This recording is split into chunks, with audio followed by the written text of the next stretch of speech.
এক লোক এসে মুহাম্মদ ইবনে সিরিনকে বলল যে আমি দেখলাম আমার ছেলে পানি খেতে খেতে পেটটা এত বড় হয়ে গেছে।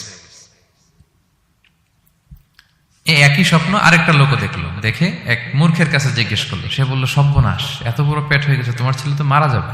ঠিকই কদিন পরে ছেলেটা মারা গেল। আর একই স্বপ্ন দেখে এই লোক মুহাম্মদ ইবনে সিরিনকে জিজ্ঞেস করেছিল, উনি বলেছেন যে তোমার ছেলে তো অনেক বড় আলেম হবে। ঠিক তাই হয়েছে, ওই ছেলে অনেক বড় আলেম হয়েছে। তো ফাইন্নার রুইয়া তাকাউ আলা মা তুআব্বার, স্বপ্নের ব্যাখ্যা তেমন হয় যেমন এটার ব্যাখ্যা করা হয়। রাসূল সাল্লাল্লাহু আলাইহি ওয়াসাল্লাম একবার স্বপ্নে দেখলেন যে তিনি ওনাকে দুধ দেয়া হয়েছে, বাটিতে দুধ খাচ্ছেন, পরে আঙ্গুলের ফাঁক থেকে দুধ বেরোচ্ছে। এই সামান্য একটু দুধ রাসূল সাল্লাল্লাহু আলাইহি ওয়াসাল্লাম উমরে ফারুককে দিলেন। সাহাবারা বললেন, মাযা আউয়ালতা বিহি ইয়া রাসূলুল্লাহ, এটা তাওয়িল কি? তখন বললেন, আউয়ালতু বিহি আল ইলম, এটা দিয়ে আমি জ্ঞান বুঝিয়েছি। মানে উমরে ফারুকের আল্লাহ তাআলা অনেক জ্ঞান দিবে। স্বপ্নে কেউ দুধ খাচ্ছেন, এটা আপনার জ্ঞানের প্রতীক। রাসূল সাল্লাল্লাহু আলাইহি ওয়াসাল্লাম স্বপ্নে দেখলেন লোকজন দাঁড়ানো, কারো গায়ের জামা এতটুকু, কারো এতটুকু, কারো হাঁটু পর্যন্ত, আর উমরে ফারুক জামা একেবারে টেনে হিচড়ে যাচ্ছে। তো সাহাবারা বললেন, মাযা আউয়ালতু বিহি ইয়া রাসূলুল্লাহ, এই স্বপ্নের তাওয়িল কি, ব্যাখ্যা কি? রাসূল সাল্লাল্লাহু আলাইহি ওয়াসাল্লাম বললেন, আউয়ালতু বিহি আদ-দীন আত-তাকওয়া, এটা দ্বারা আমি দিনদারি বুঝিয়েছি। মানে উমরে ফারুকের দিনদারি অনেক বেশি। স্বপ্নে কেউ ছোট জামা দেখলে তার দিনদারি কমতেছে, এটার একটা আলামত। তো এই জন্য হুট করে স্বপ্নের কথা কাউকে শেয়ার করতে নেই।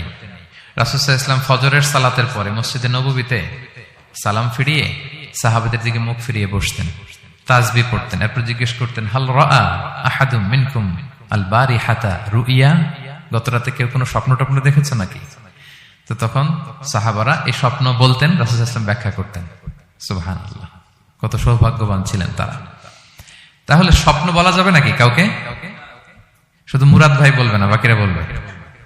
স্বপ্ন বলবেন কাউকে না। খুবই শুভাকাঙ্ক্ষী, আপনার একেবারে ক্লোজ ফ্রেন্ড, তাকে বলতে পারেন। আর অনেক বড় আলেম যিনি ভালো ব্যাখ্যা করতে পারবেন, আপনাকে গাইড করতে পারবেন, তাকে বলবেন। এছাড়া বলা যাবে না। আর খারাপ স্বপ্ন তো বলাই যাবে, আল্লাহ তাআলার কাছে পানা চাইতে হবে। তাহলে ঘুমিয়ে ঘুমিয়ে যেটা দেখি এটা কারোর কাছে বলা যাবে না। আর যেটা পাওয়ার আকাঙ্ক্ষা মানুষকে ঘুমাতে দেয় না, ওইটাও একটা স্বপ্ন। বলে না যে আমার জীবনের স্বপ্ন আমি এটা করব, এটাও স্বপ্ন। এই ভিশনও শেয়ার করা যাবে না কারোর সাথে। আপনারা তো ব্যবসায়ী মানুষ, টিপস শিখাই দেয় কিছু। বিশাল বড় একটা কিছু প্রজেক্ট নিছেন, শুরু করার আগে আপনি বলে ফেলছেন, শেষ, আর এটা হবে না। দেখবেন যে এখান থেকে কনস্পিরেসি, ওইখান থেকে শত্রুতা, ওইদিকে এটা করছে ওইটা করছে, আপনি আর আগাতেই পারবেন না। দুঃখজনক হলেও সত্য, আমরা বাংলাদেশিরা তো এগুলোতে অভ্যস্ত। সবার মধ্যে কম বেশি জেলাসি কাজ করে ন্যাচারালি, আমাদের বাংলাদেশিদের এটা আরো বেশি। আমি আমার প্রায় আলোচনাতে বলি যে আমাদের জাতীয় খেলা হাডুডু হওয়ার কারণ হচ্ছে এই খেলার ধরনটাই এমন। একজন সামনে যেতে চায়, 10 জন পা ধরে পিছনে টানতে চায়। তো একটা গল্প শুনেছিলাম এরকম, যে এক লোক জাহান্নাম ভিজিট করতে গেছে। এক এক দেশের লোকদের জন্য এক এক জাহান্নাম, প্রত্যেক জাহান্নামের উপর একজন রক্ষী ফেরেশতা। তো দেখতেছে যে একটা জাহান্নামের আশেপাশে কোনো রক্ষী ফেরেশতা নেই। তো বললো যে সব জাহান্নামের উপরে রক্ষী ফেরেশতা যাতে বেরোতে না পারে কেউ, এই জাহান্নামের কোন রক্ষী ফেরেশতা নাই কেন? এটা কোন দেশের? বলতেছে এটা বাংলাদেশের জাহান্নাম। কেউ যদি কোন রকম বের হইতে চায়, বাকিরা টেনে আবার ঢুকায় ফেলবে, বেরোয়া যাবে না এখান থেকে। তো এটা নাকি বাংলাদেশের জাহান্নাম। এটা জাস্ট একটা মজার ছলে গল্প করলাম আর কি। তা আপনি আপনার ভিশন শেয়ার করলে বিপদে পড়ে যাবেন। আপনি প্রপার হোমওয়ার্ক করবেন, গ্রাউন্ড ওয়ার্ক করবেন, কাউন্সিলিং করবেন, প্রজেক্ট দাঁড় করাবেন, লঞ্চিং প্রোগ্রামের দিন সবাইকে জানাবেন। সব রেডি, এবার আর কেউ কিছু করতে পারবেন, এটা দাঁড়ায় গেছে, সব রেডি আমার। লঞ্চিং জাস্ট একটা ফর্মালিটিস, তারপরে আমার কাজ শুরু হবে। কিন্তু আপনি আগেই যদি সবাইকে জানায় ফেলেন, হবে? এটা হবে না। এটা হচ্ছে 1 নম্বর লেসন, স্বপ্ন শেয়ার করতে নেই। এই লেসনটাকে ক্লিয়ার রে ভাই এবং বোনেরা? আচ্ছা, মুভিং অন, 2 নম্বরে চলে যাই। সূরা ইউসুফের 2 নম্বর লেসন হচ্ছে চরিত্র হচ্ছে মানব জীবনের সবচেয়ে দামি সম্পদ, আপনার ক্যারেক্টার। আমরা ছোটবেলায় পড়েছি না যে when money is lost, nothing is lost, health is lost, something is lost, character is lost, সব শেষ। এটা অনেক দামি সম্পদ। সো এই মোরাল স্ট্যান্ডার্ড বা আপনার এথিক্স, এটাতে কোনো কম্প্রোমাইজ করা যাবে না। চরিত্র শেষ তো সব শেষ। বিশেষ করে যুবক ভাইয়েরা, আপনারা অনেক যুবক আছেন এখানে দেখতে পাচ্ছি। এই চারিত্রিক উন্নত চরিত্র, এটা আল্লাহ তাআলার কাছে অত্যন্ত প্রিয়। এবং যারা চরিত্র হেফাজত করতে চায়, যে যুবক আল্লাহ তাআলা তাদেরকে সাহায্য করা নিজের জন্য অবধারিত করেছেন, তাকে হেল্প করা, যে নিজের চরিত্র বাঁচাতে চায়। রাসূল সাল্লাল্লাহু আলাইহি ওয়াসাল্লাম বলেছেন, সালাসাতুন হাক্কুন আলাল্লাহি আউনুহুম, 3 শ্রেণীর ব্যক্তিকে সাহায্য করা আল্লাহ নিজের উপর আবশ্যক করেছেন। এর মধ্যে এক শ্রেণী হচ্ছে ওয়ান্নাকিহ আল্লাযী ইউরিদুল আফাফ, এমন যুবক যে বিয়ে করে নিজের চরিত্র হেফাজত করতে চায়। সেম গোস টু ফিমেল, নারীদের ক্ষেত্রেও একই কথা। প্রত্যেকের ক্ষেত্রে যুবক যুবতী প্রত্যেকের জন্যই তার চরিত্রটা তার জীবনের সবচাইতে দামি সম্পদ, এবং এটা হেফাজতের একমাত্র মাধ্যম হচ্ছে বিয়ে। বিয়ে হচ্ছে আমাদের চরিত্র হেফাজতের রক্ষা কবচ। এবং রাসূল সাল্লাল্লাহু আলাইহি ওয়াসাল্লাম যুবক যুবতীদেরকে উদ্দেশ্য করে বলেছেন যে ইয়া মাআশারা শাবাব, হে যুবক যুবতীরা, মান ইসতাতা মিনকুমুল বাআতা ফালিয়াতাযাওয়াজ, তোমাদের যাদের সক্ষমতা আছে তোমরা বিয়ে করে ফেলো। টাইমলি ম্যারেজ আমরা সবসময় বলি, সময় মতো করতে হবে। ফাইন্নাহু আগাদ্দু লিল বাসার, বিয়ে করলে দৃষ্টি সংযত হয়। ওয়া আহসানু লিল ফারাজ, প্রাইভেটস এটা হেফাজতে থাকে, লজ্জাস্থান। ওমান লাম ইয়াস্তাতি', যদি কারো সক্ষমতা না থাকে, ফাআলাইহি বিস-সাওম, সে যেন রোজা পালন করে। ফাইন্নাহু লাহু বিজা, এটা তার জন্য ঢাল স্বরূপ। তাহলে অন টাইমে ম্যারেজের কথা রাসূল সাল্লাল্লাহু আলাইহি ওয়াসাল্লাম আমাদেরকে বলেছেন। এবং এই যৌবন এটা কিন্তু একটা হিউজ এনার্জি। ইয়স, আপনাদের নামও তো দিয়েছেন কি Bangladeshi young business community Malaysia presents. তো আপনারা হচ্ছেন সবাই এখানে যুবক, তাগড়া যুবক। এই যৌবন 5টা প্রশ্নের উত্তর না দিয়ে কিয়ামতের ময়দানে মানুষ পা নাড়াতে পারবে না। এর মধ্যে একটা প্রশ্ন হচ্ছে তোমার জীবনের যে মাহেন্দ্রক্ষণ যৌবন, এটা তুমি কিভাবে কাজে লাগিয়েছো, তোমার ইয়ুথ, এটার ব্যাপারে আপনি জিজ্ঞাসিত হবেন। এই যৌবনটা এটা আমাদের কাছে আমানত। এজন্য রাসূল সাল্লাল্লাহু আলাইহি ওয়াসাল্লাম অসংলগ্ন দৃষ্টিপাত করতে আমাদেরকে নিষেধ করেছেন, দৃষ্টি যাতে আমরা হেফাজত করি। এবং তিনি বলেছেন 2টা অঙ্গের গ্যারান্টি যদি আমাকে কেউ দেয় যে এই 2 অঙ্গের পাপ কেউ করবে না, আমি নবী তাকে জান্নাতের গ্যারান্টি দেই। মাইয়াদমান লি মা বাইনা লিহিয়াইহি ওয়া মা বাইনা রিজলাইহি আদমান লাহুল জান্নাহ। 2 অঙ্গ কোনটা? 2 চোয়ালের মাঝখানে যেটা থাকে মানে জিহ্বা, আর হচ্ছে 2 পায়ের মাঝখানে যেটা থাকে মানুষের প্রাইভেট। এই 2 অর্গান, 2 অঙ্গের পাপ যদি কেউ করবে না বলে আমি নবীকে গ্যারান্টি দেয়, আমি নবী তাকে জান্নাতের গ্যারান্টি দেই। এই 2 অঙ্গ দিয়ে বেশি পাপ হয় মানুষের, খেয়াল করে দেখবেন বেশি পাপ হয়। তো এই জন্য ইসলাম বিবাহ বহির্ভূত সকল সম্পর্ককে হারাম করেছে, বিয়েকে হালাল করেছে। বিয়ের মধ্যে প্রশান্তি আছে, প্রাপ্তি আছে, দায়িত্বশীলতা আছে। অনেকে বলে যে আমি লিভ টুগেদার করবো, এখানে ইসলামের এত সমস্যা কেন? আমি আমার সূরা নূরের একটা লাইভ সিরিজ করতেছি, ওখানে বিস্তারিত বলেছি যে এখানে অনেক সমস্যা আছে। আপনি এই বাংলাদেশের পার্সপেক্টিভে যদি বলি, ঢাকা মেডিকেলের ডাস্টবিনে প্রায় নবজাতক বাচ্চা পাওয়া যায়, পত্রিকায় আসে, হয় জীবিত নয় মৃত। তো ওই যে বাচ্চাটা যে আপনি প্রাণ নষ্ট করলেন, এই অধিকার কি আমার আছে? নাই। কারো প্রাণ হরণের অধিকার তো আমার নেই। আরে বাচ্চাটা যদি জীবিত থাকে, এবার তার লাইফটা দেখেন কিরকম, কত হ্যাসেল। তার কোনো হিস্ট্রি নাই, তার হিস্ট্রি ইজ মিসিং। তার বাবা নাই, তার মা নাই। আমাদের প্রত্যেকের বাবা মা আছে, আমাদের একটা জেনেটিক্যাল ইনহেরিটেন্স আছে। আমার 14 পুরুষের জেনেটিক্যাল অ্যাট্রিবিউটস নিয়ে আমি বড় হয়েছি, আমার হিস্ট্রি আছে, তার হিস্ট্রি মিসিং। আর ইসলাম লিনিয়েজ মানে বংশকে প্রিজার্ভ করাকে খুব গুরুত্ব দেয়, এটা জরুরি। আমি একটা মেয়েকে বিয়ে করবো, ওর বাবাকে দাদাকে না জানলে আমি কিভাবে বুঝবো যে তার হিস্ট্রি কি? একটা ছেলেকে কেউ বিয়ে করবে, তার বাপ দাদা 14 পুরুষ হিস্ট্রি না জানলে, তার গ্রাম নাই, তার নাম নাই, তার পরিচয় নাই। তো এই জন্য ব্যাপারটা যত সহজে আমরা বলি যে লিভ টুগেদার করলে অন্যের সমস্যা কি? মিউচুয়াল কনসেন্ট তো আছে, পারস্পরিক সম্মতির ভিত্তিতে রিলেশন হলে সমস্যা কোথায়? এইখানে সমস্যা। লিনিয়েজ প্রিজার্ভ করা যায় না, তার রাইটস ভায়োলেট হয়। ছোট্ট ছেলে মেয়েরা তাদের মায়ের আদর পাবে, বাবার আদর পাবে, এটা তার অধিকার না? তো যে ছেলেটা ডাস্টবিনে পড়ে রইলো, লেটস সে কোনো অরফ্যান হাউস তাকে নিয়ে আসলো, এতিমখানা, তো সে কি বাবা মায়ের আদরটা পায়? এই ছোট্ট ছেলে নিজের জামা নিজে ধোয়, নিজের কাপড় চোপড় নিজে গুছায়, তার বাবা নাই, মা নাই। সে বাইরে বেরোলে দেখে অন্যান্য বাচ্চাদেরকে মা বাবা কত আদর করে, তার হিস্ট্রি সে জানে না। তো কত বড় অপরাধ আপনি করছেন দেখছেন? এজন্য বিবাহ বহির্ভূত সকল সম্পর্ককে ইসলাম হারাম ঘোষণা করে। বিয়েকে ইসলাম বৈধ করেছে। প্রশান্তি আছে, দায়িত্বশীলতা আছে, সামাজিকতা আছে, সভ্যতা বিনির্মাণের একটা স্ট্রাকচার্ড সিস্টেম আছে। এজন্য বিয়ে বহির্ভূত সম্পর্ক হারাম।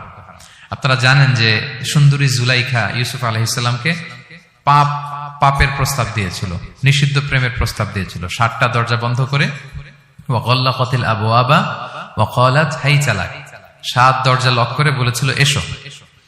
আর তখন ইউসুফ আলাইহিস সালাম যে শব্দটা উচ্চারণ করেছিলেন এটা গোটা বিশ্বের যুবকদের জন্য একটা মহৌষধ। তিনি বলেছিলেন মাআযাল্লাহ, যেটা আমরা বলে অভ্যস্ত, আমরা বলি নাউযু বিল্লাহ, সেম থিং, একই জিনিস।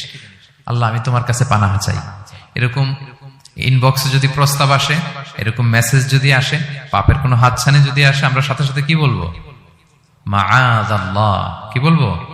মাআযাল্লাহ, আল্লাহ এই পাপ থেকে আমি বাঁচতে চাই, আল্লাহ আমি পানাহ চাই। এবং পরে ইউসুফ আলাইহিস সালামকে সে বলেছিল তুমি যদি মেনে না নাও তোমাকে জেলে বন্দী করা হবে, জেলেই পাঠানো হবে। তিনি বলেছিলেন ক্বালা রাব্বিস সিজনু আহাব্বু ইলাইয়া মিম্মা ইয়াদউনানি ইলাই, আল্লাহ যে পাপের দিকে তারা আমায় ডাকে তার চেয়ে জেলখানা আমার জন্য ভালো। তিনি কারাবরণ করেছিলেন, চরিত্র হেফাজতের জন্য কারাবরণ করেছিলেন। তো এই যে বিশুদ্ধ চিত্ত, এই যে চারিত্রিক দৃঢ়তার আর্কিটাইপ, এই ইউসুফ আলাইহিস সালামের এই গল্প গোটা বিশ্বের সকল নওজওয়ানদের জন্য এটা প্রেরণার বাতি ঘর, এটা আমাদের জন্য lesson. He is our icon. তো 2 নম্বর পয়েন্টটা ছিল চরিত্র আমাদের জীবনের সবচেয়ে দামি সম্পদ। প্রিয় ভাই এবং বোনেরা, আমরা সব ছাড়লেও আমাদের চরিত্র যেন আমরা নষ্ট না করি। এই পয়েন্টটা ক্লিয়ার সবার কাছে? আচ্ছা, মুভিং অন। 3 নম্বর পয়েন্ট হচ্ছে যারা জীবনে সফল হয়, সফল লোকেরা তারা কখনো কোনো অজুহাত দেয় না বা অজুহাত খোঁজে না। সফল লোকেরা দেখবেন যে এক্সকিউজ দেয় না। এক্সকিউজ আমাদের, এইটা নাই, এটা হয় নাই, ওইটা হয় নাই, আমার ক্যাপিটাল নাই এজন্য ব্যবসা করতে পারি না, আমার মামা খালু নাই এজন্য চাকরি হয় না, দেশে এই সমস্যা এজন্য আমি দাঁড়াতে পারি না। এগুলো কাদের কথা বলেন তো? ব্যর্থদের কথা। যারা সাকসেসফুল ইন দেয়ার ক্যারিয়ার, জীবনে যারা সফল, এরা কখনো কি দেয় না? এক্সকিউজ দেয় না, অজুহাত দেয় না। They create their own path, they create their own space. তারা তাদের নিজেদের রাস্তা গড়ে নেয়। রাস্তা আপনাকে কেউ করে দিয়ে যাবে না, আপনার রাস্তাটা আপনাকে করতে হবে। তো এই যে অজুহাত দেয় না, সামনে শুধু আগায়, ইউসুফ আলাইহিস সালাম এক্ষেত্রে আমাদের জন্য আদর্শ। আপনি একটু খেয়াল করে দেখেন, এই যে আমাদের মধ্যে এত হতাশা, এটা নাই ওইটা নাই, এত হতাশা, হতাশ হওয়ার মতো কি ছিল না ইউসুফ আলাইহিস সালামের জীবনে? বলেন, হতাশাগ্রস্ত হওয়ার মতো কি ছিল না? ওনার জীবনে সব ছিল। হতাশ হওয়ার জন্য, হাল ছেড়ে দেওয়ার জন্য যা যা দরকার সব ছিল। ছোটবেলায় ভাইদের ষড়যন্ত্র, ওনাকে পিটিয়ে মেরে আহত করে কুয়ার মধ্যে ফেলে দেওয়া হয়েছে, অন্ধকার কুয়া, ছোট্ট বাচ্চা। সেখান থেকে এক ক্যারাভেন কাফেলা এসে ওনাকে নিয়ে মিশরে বিক্রি করে দিল, দাস কেনাবেচার বাজারে। কৃতদাস উনি, এখন কৃতদাস। আর আমাদের মতো স্বাধীন মুক্ত মানুষ নন, কৃতদাস হিসেবে বিক্রি করে দেয়া হলো, সার্ভেন্ট। আজিজে মেসরের ওখানে যে উনি কৃতদাস হিসেবে জীবনযাপন শুরু করলেন। নারীর ছলনায় এখানে ফিতনার সম্মুখীন হলেন, কারাবরণ করলেন। হতাশ হওয়ার মতো কি ছিল না? বলেন, সব ছিল। উনি তো হাল ছেড়ে দিলে, ইউসুফ আলাইহিস সালামের সবার আগে হাল ছেড়ে দেওয়ার কথা ছিল। কুয়ার মধ্যে যখন পড়ছে, খালাস, আমি শেষ, আমার তো জীবনে আর কোনো আলো নাই। দাস কেনাবেচার বাজার যখন বিক্রি, তখনই তো হাল ছেড়ে দেওয়ার মতো, আমার জীবন তো শেষ, মুক্ত জীবন তো আর নাই। জুলাইখা যখন অত্যাচার করতেছিল, তখনই হাল ছেড়ে দেওয়ার মতো ছিল। জেলখানায় মোর দেন আ ডেকেড, 12 বছর জেলখানায় ছিল, মানে মোর দেন 10 ইয়ার্স, 10 বছরের বেশি। তো তারপরও তিনি কি করেন নাই? অজুহাত দেয় নাই। ধৈর্যের সাথে, সাহসিকতার সাথে একটার পর একটা পথ পরিক্রমা তিনি পাড়ি দিয়েছেন। এবং দেখেন যে উনি জেলখানার ভেতরে যে পুরো জেলখানার পরিবেশ চেঞ্জ করে ফেলছিলেন আল্লাহ নবী ইউসুফ আলাইহিস সালাম। জেলখানায় কারা যায় বলেন তো দেখি? চোর, ডাকাত, গুন্ডা, বদমাশ, তাই না? তো ওখানে যে উনি দেখলেন যে কারা কর্তৃপক্ষ এই গুন্ডা বদমাশদেরকে নিয়ন্ত্রণে রাখতে হিমশিম খাচ্ছে। আল্লাহ নবী ইউসুফ আলাইহিস সালাম ওনার চারিত্রিক মাধুর্যতা দিয়ে, ওনার পার্সোনালিটি দিয়ে, ওনার আচরণ দিয়ে, সবকিছু দিয়ে সবার মন জয় করে ফেলেন। কয়েক মাসের ব্যবধানে পুরো মিশরের জেলখানা ওনার নিয়ন্ত্রণে। সবার অসুস্থ যারা সেবা শুশ্রূষা করলেন, যাদের কাউন্সেলিং দরকার কাউন্সেলিং করতে লাগলেন। মাঝখানে আবার 2জন কয়েদি স্বপ্ন দেখলো, তারা দেখলো যে এখানে স্বপ্ন বলতে হলে ইউসুফকেই বলতে হবে। ইউসুফ আলাইহিস সালামের কাছে বললো, উনি সুন্দর স্বপ্নের ব্যাখ্যা করলেন। এরপর প্রপার একটা টাইমে দাওয়াতি কাজ শুরু করলেন। তার মানে আপনার রাস্তা যদি একটা বন্ধ হয় আরো 10টা খোলা, ঠিক কিনা? একটা দরজা বন্ধ, আল্লাহ তাআলা আরো অনেকগুলো দরজা খুলে দিবেন। One door is closed, many doors are open. আরদুল্লাহি ওয়াসিআ। দাওয়াতি কাজ আপনি করতে চাইলে অনেক জায়গা খোলা আছে। এবং জেলখানা, কারাবরণ কোনো কিছু দিয়ে আল্লাহ নবী ইউসুফ আলাইহিস সালামকে দমানো যায় না। দমানো গিয়েছে না। যেন সফলরা এগুলো বলেন, আমি তো কারাবরণ করছিলাম, আমি তো 10 বছর ছিলাম না, আমার তো এই সমস্যা। এগুলো সফল লোকদের কথা না। আপনারা নেলসন ম্যান্ডেলার নাম শুনেছেন? সাউথ আফ্রিকার প্রথম প্রেসিডেন্ট। উনি কত বছর কারাবরণ করেছিলেন জানেন? 27 বছর। 27 বছর উনি জেলখানায় ছিলেন।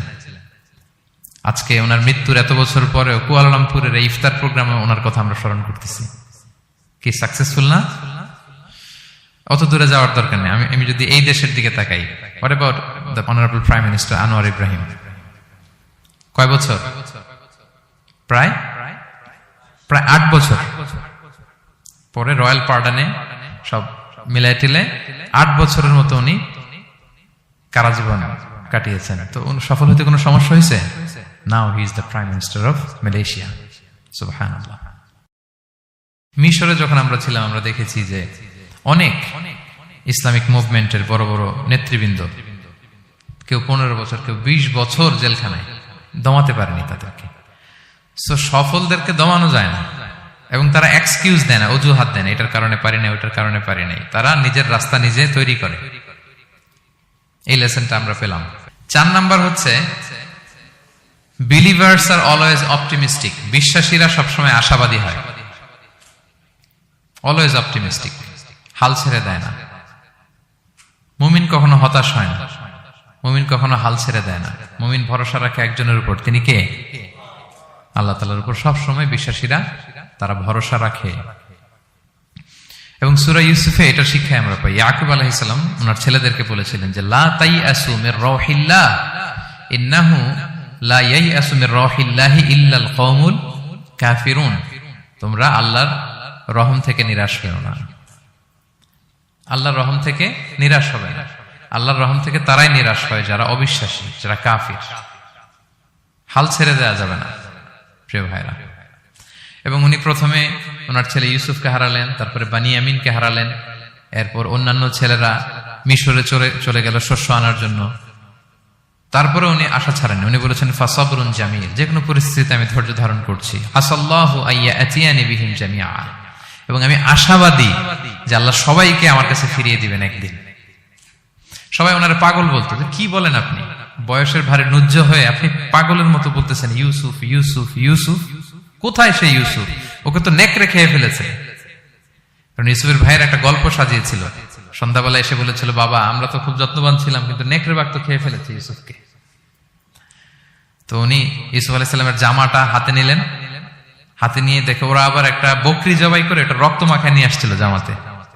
তো উনি বললেন যে ইউসুফকে কোন নেকড়ে খেলো যে ইউসুফকে খেয়ে ছিন্ন বিচ্ছিন্ন করে ফেললো, আমার ইউসুফের জামার মধ্যে তো কোনো আঁচল লাগলো না, জামার তো ডানে বায়ে কোথাও ছিঁড়া দেখতে পাচ্ছি না, শুধু রক্ত। এ কেমন নেকড়ে বাঘ? ইউসুফকে খেয়ে ফেললো কিন্তু ইউসুফের জামা ছিঁড়ল না। আপনারা জানেন যে জুলাইখা যখন ইউসুফ আলাইহিস সালামকে জোর করে পেতে যাচ্ছিল, আল্লাহ নবী ইউসুফ আলাইহিস সালাম চরিত্র বাঁচানোর জন্য দৌড় দিলেন ইলা নাহিয়াতিল বাব, দরজার দিকে। আর আল্লাহ তাআলা দরজা খুলে দিতে লাগলেন। 7ম দরজার সামনে এসে জুলাইখা ইউসুফ আলাইহিস সালামকে পেছন থেকে ধরে ফেললেন। ধরে যখন টান দিলেন, পিছনে জামা ছিঁড়ে গেল। তো সামান্যই জোরাজোরিতে জামা ছিঁড়ে যায়। আর একটা নেকড়ে একটা মানুষকে চিড়ে কুটে খাবে, তার জামা ছিঁড়বে না? ছিঁড়বে। ওই জামা দেখে উনি আন্দাজ করে ফেলছেন যে এটা মিথ্যা কথা, আমার ইউসুফকে নেকড়ে বাঘ খায়নি। এই যে অপরাধীরা যখন অপরাধ করে তারা সব আলামত মুছতে পারলো, একটা আলামত বাকি থেকে যায়। কোনো না কোনো আলামত থাকবে যেটা রেশ ধরে সিআইডিরা, ক্রিমিনাল ইনভেস্টিগেশন ডিপার্টমেন্টের লোকেরা তারা অপরাধীকে শনাক্ত করে ফেলে। তো ছোটবেলায় ইউসুফ আলাইহিস সালামকে হারালেন, এরপরে বানিয়ামিনকে হারালেন, এরপরে ছেলেরা গেল শস্য আনতে, কেউ নাই ওনার পাশে। কিন্তু উনি বললেন যে আমি বিশ্বাস করি, আমি আশাবাদী। উনি বলেছিলেন আমি আশাবাদী যে আল্লাহ তাআলা সবাইকে একদিন আমার কাছে ফিরিয়ে দেবেন, এবং তাই হয়েছে। সবাইকে আল্লাহ তাআলা ওনার কাছে এনে দিয়েছিলেন, এবং ওনারা সবাই মিশরে চলে গিয়েছিলেন। এক মহা পুনর্মিলন হয়েছিল পিতা পুত্রের সেদিন, দীর্ঘ প্রায় 30-40 বছর পর।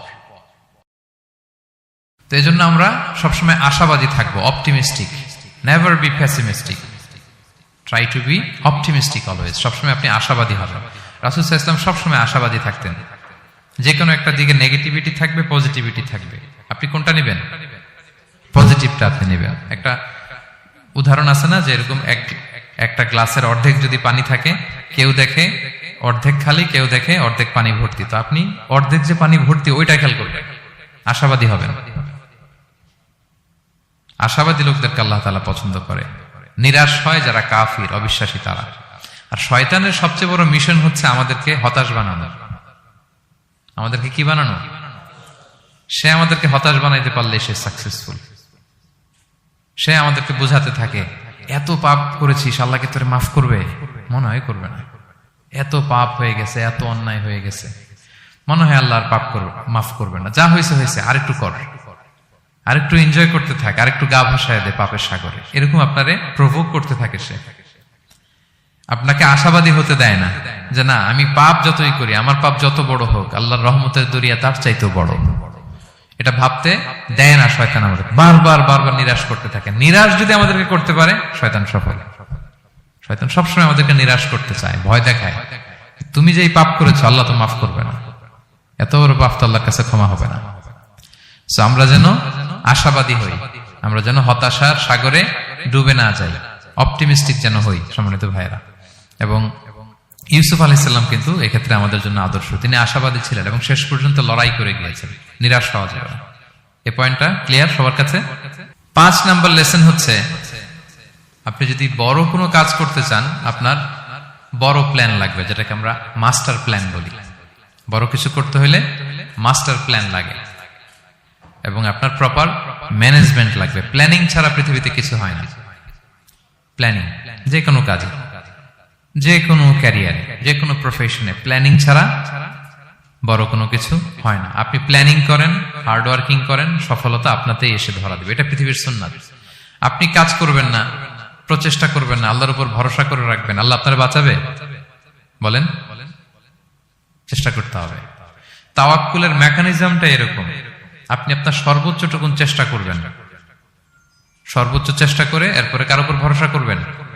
আল্লাহ তাআলার উপর।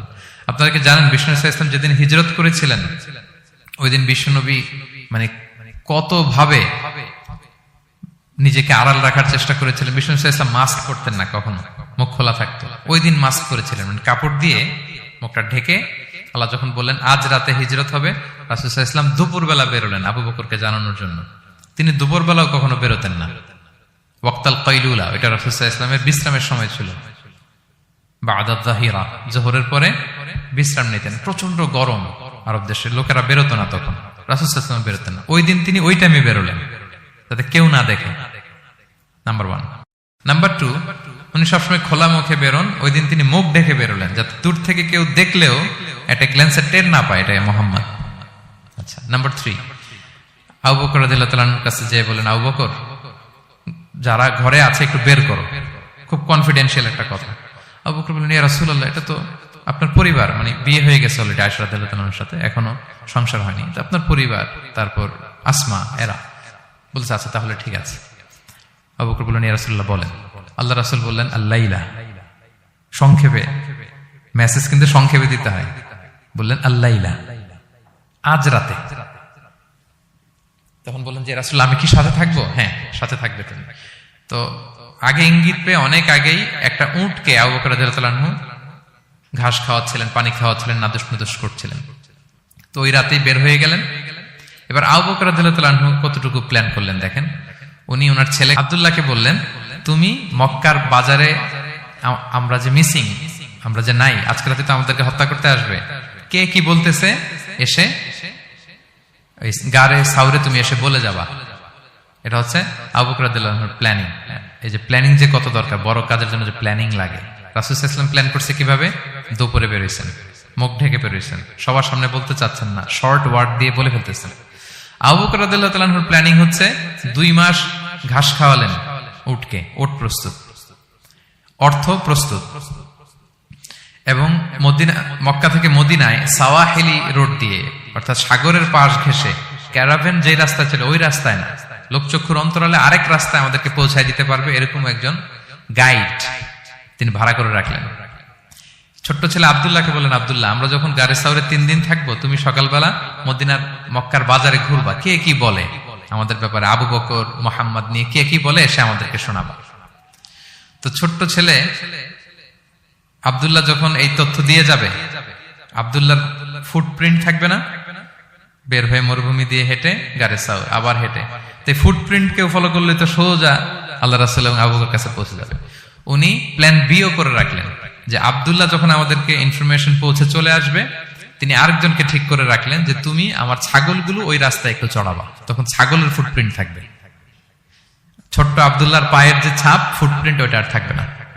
সুবহানাল্লাহ বিহামদি, কি প্ল্যান!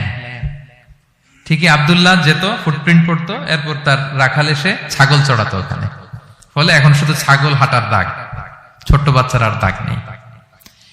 এভাবে ওনারা হিজরত করেছেন, এরপরে তাওয়াক্কুল করেছেন আল্লাহর উপর।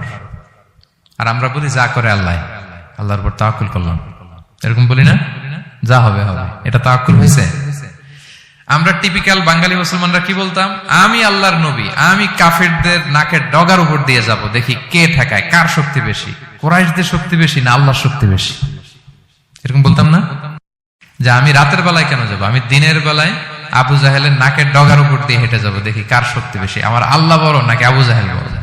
এরকম সস্তা কিছু আবেগিক কথা আমরা বলতাম। কিন্তু বিষ্ণু ঈসা ইসলাম কিরকম প্ল্যানিং করেছেন দেখেন, ওনার রোলটা উনি প্লে করেছেন এবং সব শেষে ভরসা করেছেন কার উপর? আল্লাহ তাআলার উপর। তাহলে প্ল্যানিং, বড় কাজ করতে হলে আপনাকে প্ল্যানিং লাগবে। উনি কি প্ল্যান করলেন শোনেন। উনি যখন জেলখানায় ছিলেন, রাজা একটা স্বপ্ন দেখলেন যে 7টা গাভী হৃষ্টপুষ্ট, তাদেরকে গিলে খেয়ে ফেলতেছে 7টা জীর্ণ শীর্ণ গাভী, আর 7টা সবুজ গমের শীষ, 7টা শুকনো গমের শীষ। এই অদ্ভুত স্বপ্ন দেখে উনি হয়রান, ঘুম ভেঙে গেল, ডাকলো সবাইকে, কেউ স্বপ্নের ব্যাখ্যা বলতে পারে না। সবাই বলতেছে আদগাস আহলাম, এটা অলীক স্বপ্ন, এর ব্যাখ্যা আমরা জানি না। তখন একজন বলল, রাজার যে সাকিল মালিক, সে বলল একজন আছে জেলখানায় আমার সাথে পরিচয় হয়েছিল, তার নাম ইউসুফ, ও পারবে। ইউসুফ আলাইহিস সালামকে বলা হলো, ইউসুফ আলাইহিস সালাম ব্যাখ্যা দিলেন, 15 বছরের মাস্টার প্ল্যান জানাই দিলেন রাজাকে। কয় বছরের? উনি বললেন যে প্রথম 7 বছর কি করবা? ক্বালা তাজরাউনা 7 সিনিনা দাআবা। প্রথম 7 বছর উনি বললেন যে একটা দুর্ভিক্ষ আসছে, ভয়ঙ্কর দুর্ভিক্ষ, ড্রট। এই দুর্ভিক্ষের কারণে গোটা বিশ্বে খাদ্য সংকট দেখা দিবে। নেক্সট 7 ইয়ার্স মিশরের সব জায়গায় কাল্টিভেটেড ল্যান্ড যেগুলো আছে চাষ করতে হবে ইচ্ছে মতো। এই 7 বছর চাষ করতে হবে, খেতে হবে কম, জমায় রাখতে হবে বেশি। এরপরের 7 বছরে কোনো বৃষ্টি হবে না, মারাত্মক দুর্ভিক্ষ, মাটি ফেটে চৌচির, পানি নাই কোথাও। ওই জমিয়ে রাখা প্রথম 7 বছরের খাবার দিয়ে পরের 7 বছর আপনাদেরকে ট্যাকেল দিতে হবে।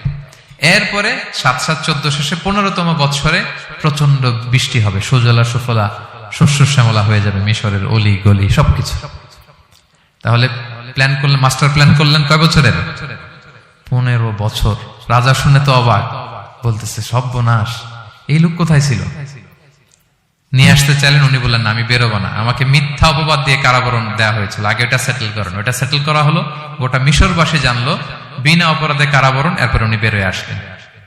সাথে সাথে রাজা বলল, আপনাকে আমি আমার একেবারে কাছের লোক, ব্যক্তিগত সহকারী বানাবো। উনি বললেন না, ইন্নী হাফিজুন আমিন, আমি হচ্ছি হাফিজ, যে কোনো জিনিস ভালো প্রিজার্ভ করতে পারি। এই যে আলনি আলা খাজাইনিল আরদ, আপনি আমাকে ফিনান্স মিনিস্টার বানান। তার মানে অনেক সময় নিজের ঢোল নিজের পেটাতে হয়। যখন দেখবেন যে না, আশেপাশে যেগুলো আছে এগুলো সব হচ্ছে বোকা শোকা, এরা দায়িত্ব নিলে শেষ করে ফেলবে, ওই ক্ষেত্রে নিজের ঢোল নিজে পেটানো জায়েজ। তো ইউসুফ আলাইহিস সালাম দেখলেন যে আমি যদি এটার রেসপন্সিবিলিটি নেই, তাহলে এই মাস্টার প্ল্যান আমি বাস্তবায়ন করতে পারবো। উনি বললেন, আমাকে ফিনান্স মিনিস্টার অফ ইজিপ্ট বানান, অর্থ মন্ত্রণালয়ের দায়িত্ব দেন। দেয়া হলো ওনাকে, এবং রাজাও দেরি করলেন না, মুহূর্তের মধ্যে ফিনান্স মিনিস্টারের দায়িত্ব দিয়ে দিলেন। এটাকে বলে ম্যারিটোক্রেসি। ইংরেজিতে কি বলে? ম্যারিটোক্রেসি, মানে পদ দেয়া হবে মেরিটের ভিত্তিতে। সিঙ্গাপুরের 3টা বা 4টা ন্যাশনাল পলিসির মধ্যে একটা হচ্ছে ম্যারিটোক্রেসি। তারা এত আগায় যায় কেন? ছোট্ট সিঙ্গাপুর আগায় যাচ্ছে এত। তারা ওই জহুর বারু থেকে পানি নিয়ে ওইটারে প্রসেসিং করে ড্রিঙ্কিং ওয়াটার বানায়, আবার জহুর বারুর কাছে ড্রিঙ্কিং ওয়াটারের বোতল বিক্রি করে। কিন্তু পানি নিছিল কোথা থেকে? জহুর বারু থেকে। জরবার থেকে নিয়ে রিফাইন করে মিনারেল ওয়াটার এবং ড্রিঙ্কিং ওয়াটার 2 ধরনের বোতলজাত করে ওদের কাছে 3 ডবল দামে বিক্রি করে। This is called merit. আর সিঙ্গাপুরের রাষ্ট্রীয় পলিসির মধ্যে একটা হচ্ছে ম্যারিটোক্রেসি, মানে ম্যারিটের ভিত্তিতে পদ পাবে। এখানে চাচা মামা খালুর ফোন কলে কাজ হবে না, এখানে দলীয় কোনো কিছুর কাজ হবে না। এজন্য এরা হু হু করে আগাচ্ছে শুধু সামনের দিকে। এই ম্যারিটোক্রেসির ফর্মুলা ফলো করেছিলেন দ্য কিং অফ ইজিপ্ট। তিনি দেখলেন যে এক কারাগারে ছিল, কয়েদি ছিল, that's not a big deal. সে যে মাস্টার প্ল্যান দিছে, আমার ইজিপ্টকে বাঁচাতে হলে একে লাগবে আমার, মুহূর্তের মধ্যে ফিনান্স মিনিস্টার। অবাক করা কাহিনী, 12 বছর জেল খাটা লোক বেরোয় finance minister. This is called meritocracy. তারপর আল্লাহ নবী ইউসুফ আলাইহিস সালাম এভাবে বাস্তবায়ন করলেন। তো এই জন্য আমাদেরকে বড় প্ল্যানিং করতে হবে এবং রিসোর্স ম্যানেজমেন্ট জানতে হবে।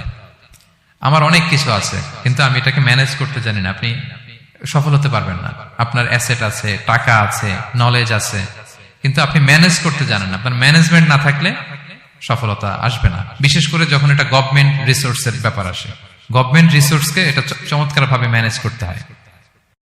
আপনারা কি জানেন পৃথিবীতে ডেইরি প্রোডাক্টের জন্য কোন দেশ সবচেয়ে বিখ্যাত? ডেইরি, হ্যাঁ, নিউজিল্যান্ড। আর এখানে অস্ট্রেলিয়া। এখানে ডাচ লেডি একটা দুধ আছে, খান আপনারা? ডাচ লেডি কোন দেশের? নেদারল্যান্ডের বা হল্যান্ডের। হল্যান্ডে যেই পরিমাণে গরু আছে, ইথিওপিয়াতে তার 5 গুণ বেশি গরু আছে। আফ্রিকান একটা কান্ট্রি আছে ইথিওপিয়া, হল্যান্ডের 5 গুণ বেশি গরু তাদের দেশে। কিন্তু পৃথিবীতে ডেইরি ফ্যাক্টরিতে হল্যান্ড আগানো ইথিওপিয়ার চেয়ে 10 গুণ বেশি আগানো। কারণ ওদের গরু বেশি কিন্তু ম্যানেজমেন্ট নাই। কিভাবে ডেইরি প্রোডাক্ট ওরা বের করবে, এই রিসোর্স ম্যানেজমেন্টটা জরুরি। আমাদের বাংলাদেশে আল্লাহ তাআলা অনেক রিসোর্স দিয়েছেন, এটার ম্যানেজমেন্ট নেই।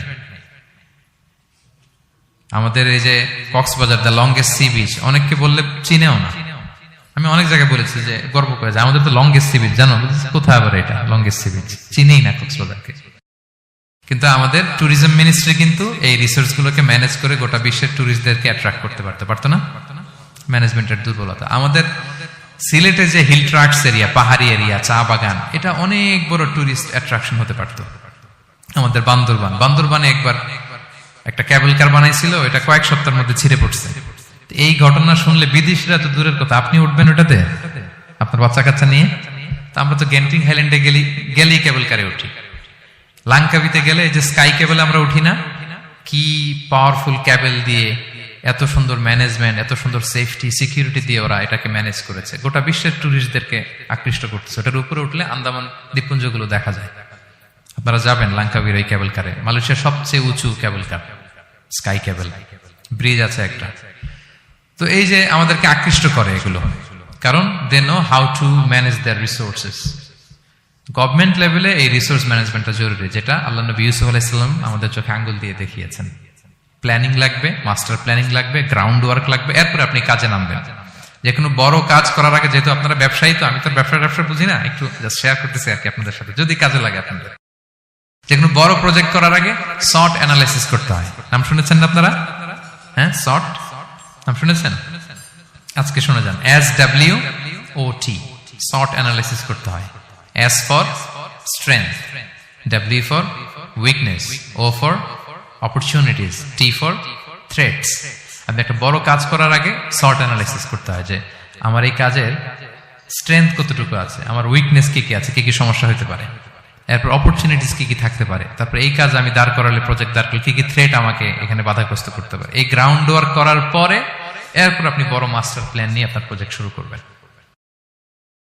প্ল্যানিং বড় প্রজেক্টের জন্য অনেক জরুরি, এবং রিসোর্স ম্যানেজমেন্ট, বিশেষ করে গভর্নমেন্ট রিসোর্সের ক্ষেত্রে এটা খুবই জরুরি। এবং আল্লাহ নবী ইউসুফ আলাইহিস সালামের জীবনী থেকে এই লেসন কিন্তু আমরা পাই। এই পয়েন্টটা কি ক্লিয়ার সবার কাছে? 5 নাম্বার পয়েন্ট একটু কঠিন হয়ে গেল নাকি?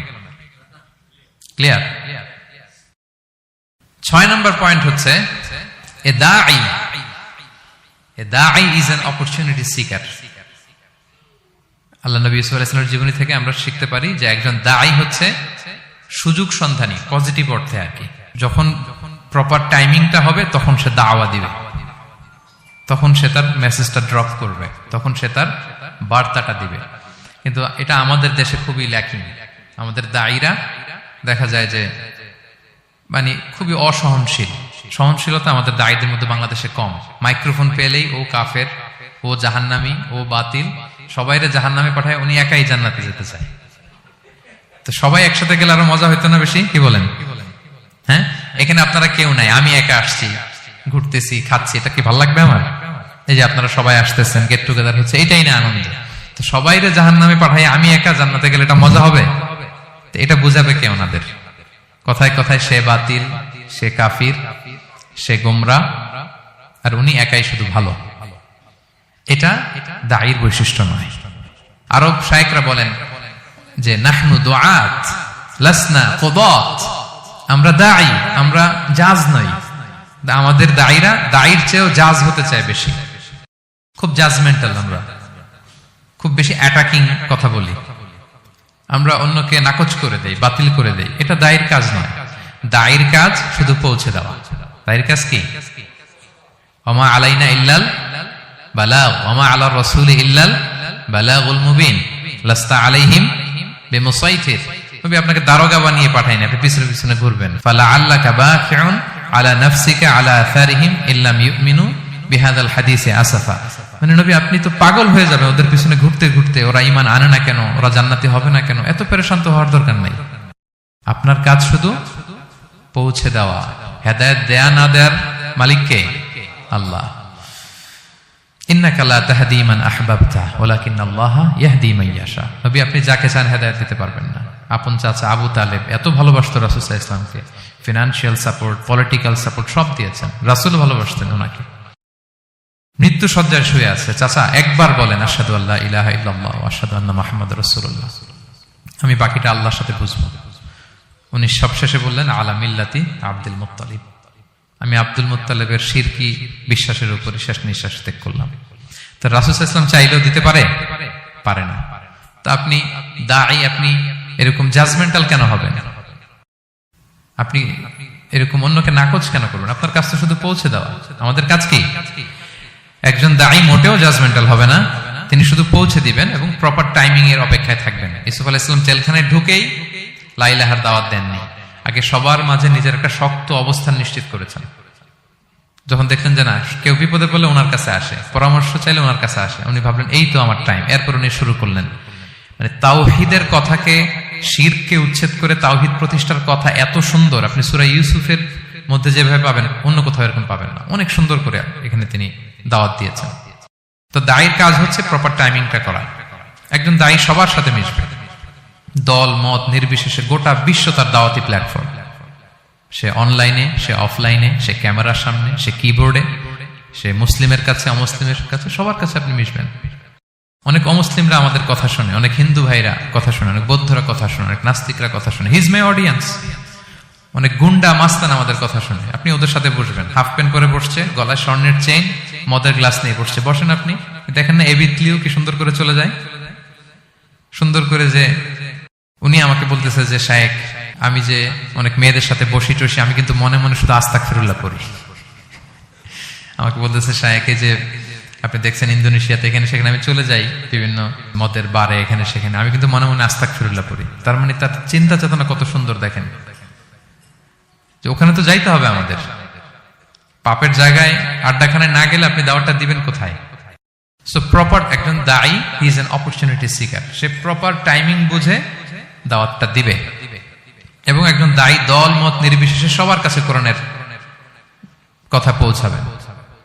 যেই দায়ী ভেদাভেদ করেন অডিয়েন্সের মধ্যে, তিনি এই দাওয়াতি কাজের উপযুক্ত নন এবং দাওয়াতের এই মহান মর্যাদাকে তিনি হানি করছেন। একজন পটেনশিয়াল দায়ীর এরিয়া গোটা বিশ্ব। 7 নাম্বার সর্বশেষ লেসন হচ্ছে success isn't a destination, success is a journey.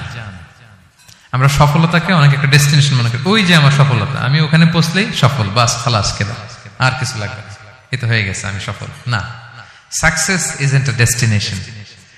সফলতা এটা কোনো গন্তব্যের নাম নয়, এটা একটা journey, journey to journey, journey to journey, চলমান প্রক্রিয়া।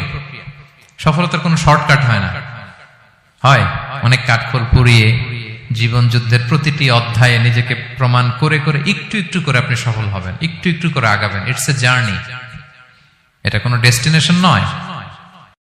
এবং সফল হওয়ার পথ পরিক্রমায় কোনো লিফট নেই, সিঁড়ি বেয়ে উপরে উঠতে হয়। কিবে, কিন্তু আমরা সফল হতে চাই কিভাবে? ডাইরেক্ট 100 তলা, এই তো আমি সফল, উপরে সবার উপরে আমি, এইভাবে চাই সফলতাটা। সবার উপরে উঠে যাব, গোল্ড মেডেল গলায় পরাই দিবে, আমরা সাকসেসফুল। না, সফলতার রাস্তায় কোনো লিফট থাকে না। কি দিয়ে উঠতে হয়? সিঁড়ি বেয়ে ঘাম জড়িয়ে উঠতে হয়। দেখেন, শুধু আলোর মুখ দেখার জন্য মায়ের পেটে আমাদের কত সময় লাগছে বলেন তো? জাস্ট একটু লাইট, হ্যাঁ, 9 মাস 10 মাস সময় লাগছে শুধু একটু আলো দেখবো আমরা। একটু আলোর মুখ দেখার জন্য আমার লাগছে 9 মাস। আর এখানে আমরা শর্টকাট খুঁজি, খালি কি খুঁজি? সফলতার কোনো শর্টকাট নেই।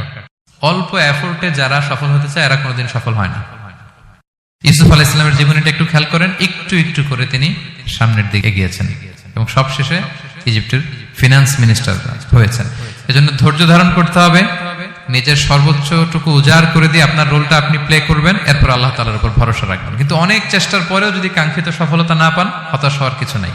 কারণ বিশ্বাসীর সফলতা শুধু দুনিয়াতে না, বিশ্বাসীদের সফলতা আখিরাত পর্যন্ত বিস্তৃত। ওইটা আসল সফলতা। ফামান যুহজিহা আনিন নারি ওয়া উদখিলাল জান্নাতা ফাকাদ ফাজ। যে জাহান্নাম থেকে মুক্তি পেল, জান্নাতের নিশ্চয়তা পেল, সেই সফল।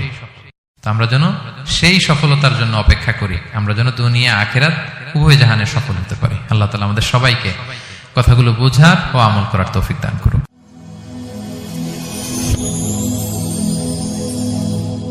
Rose TV 24. Enjoy by listening to the Holy Quran.